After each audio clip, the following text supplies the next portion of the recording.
Well, I'm not aware of the Australian idea. I'm clearly not aware of that. And I've no problem with that kind of issue, supporting people with impairments, because, you know, disabled people are the poorest of the poor in all societies. And people with congenital conditions and multiple impairments are probably the worst of the lot. You know, I mean, there's a hierarchy of impairment. You know, I mean, people say to me, well, you're visually impaired, you can manage, you know, but what about if you were blind and deaf and so on and so forth? That's fine, you know. I mean, I accept all that, and I think there should be, whether you want, we had a campaign in the 1970s, 80s and 90s, which was started actually in 1965 by two disabled women, because we didn't have any disability benefits in 1960s. So there was a campaign started in 1965 by two disabled women called the Disablement Incomes Group. And Berritt Moore and Megan de Boisson started the campaign. It's all discussed in everything that I write anyway. And the argument is that, or their argument was that we need to sort of address disability poverty, you know. And it quickly became an awareness of that poverty is not just income, it's about the other things, you know. We accept all that today, it's about education, employment, all the other things that we talked about earlier.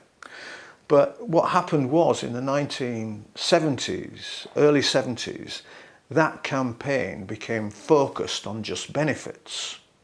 That's really why UPIS was set up, because it became a focus for non-disabled professionals and academics who were wanting to lobby Parliament for more money for disabled people. Now that's important, people should have benefits. But the problem is, and this is the real issue that is very difficult to sort of confront in a society like ours, where poverty is not just confined to disabled people.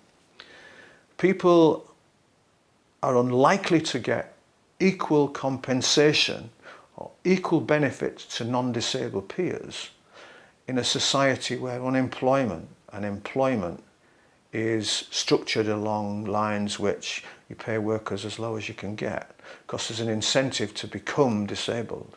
I mean, this is one of the arguments that the government are using now to undermine what disability benefits we've got as it is, because we have disability living allowance, which everybody with severe impairments can access, you know, and it's non-tax and all that sort of stuff, and it's quite substantial, you know, and people can access that if they're severely disabled.